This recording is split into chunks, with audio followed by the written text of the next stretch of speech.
ವೇದಿಕೆಯಲ್ಲೇ ವಿರೋಧಿಗಳಿಗೆ CM counter ಕೊಟ್ಟರು. Banu ಮುಷ್ತಾಕ್ರನ್ನ ಟೀಕಿಸಿದ್ದಕ್ಕೆ CM ತಿರುಗೇಟು ಕೊಟ್ಟರು. ಧರ್ಮದ ಆಧಾರದ ಮೇಲೆ ಯಾರನ್ನೂ ದ್ವೇಷಿಸಬಾರದು. ರಾಜಕೀಯಕ್ಕಾಗಿ ಇತಿಹಾಸವನ್ನ ತಿರುಚೋದು ಅಪರಾಧ. ರಾಜಕೀಯವನ್ನ ಚುನಾವಣೆಯ ವೇಳೆ ಮಾತ್ರ ಮಾಡಬೇಕು ಅಂತ ಸಿದ್ದರಾಮಯ್ಯನವರು ಕೌಂಟರ್ ಕೊಟ್ಟರು. ದ್ವೇಷಕ್ಕಾಗಿ ಓಲೈಕೆಗಾಗಿ ರಾಜಕೀಯ ಮಾಡಬಾರದು. ಸುಪ್ರೀಂ ಕೋರ್ಟ್ ಸಹ ತಕ್ಕ ಪಾಠವನ್ನ ಹೇಳಿಕೊಟ್ಟಿದೆ. ಯಾರನ್ನೋ ಓಲೈಕೆ ಮಾಡೋದಕ್ಕೆ ರಾಜಕಾರಣ ಮಾಡಬಾರದು ಅಂತ ಹೇಳೋದ್ರ ಮೂಲಕ ಸಿಎಂ ಸಿದ್ದರಾಮಯ್ಯನವರು ವೇದಿಕೆಯಲ್ಲೇ ಕೌಂಟರ್ ಕೊಟ್ಟರು.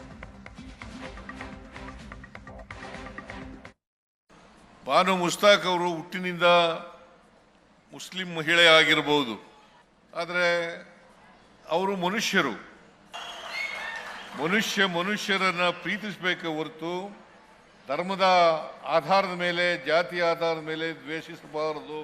ಗೋಡ ಹೈ, ಮೈದಾನ ಹೈ, ರಾಜಕೀಯ ಮಾಡೋಣ. ಅಲ್ಲಿ ಇಲ್ಲ ಸಲ್ಲದ ಯಾವುದೋ ರಾಜಕಾರಣಕ್ಕೋಸ್ಕರ, ದ್ವೇಷಕ್ಕೋಸ್ಕರ, ಇನ್ಯಾರನ್ನೋ ಓಲೈಸೋಕ್ಕೋಸ್ಕರ ರಾಜಕಾರಣ ಮಾಡಬಾರದು.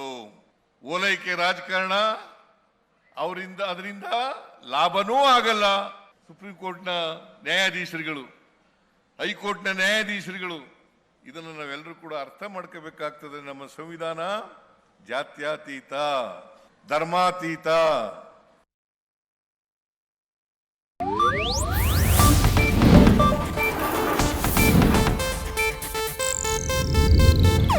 ಇದು ಏಷ್ಯಾನೆಟ್ ನ್ಯೂಸ್ ನೆಟ್ವರ್ಕ್ ಪ್ರಸ್ತುತಿ.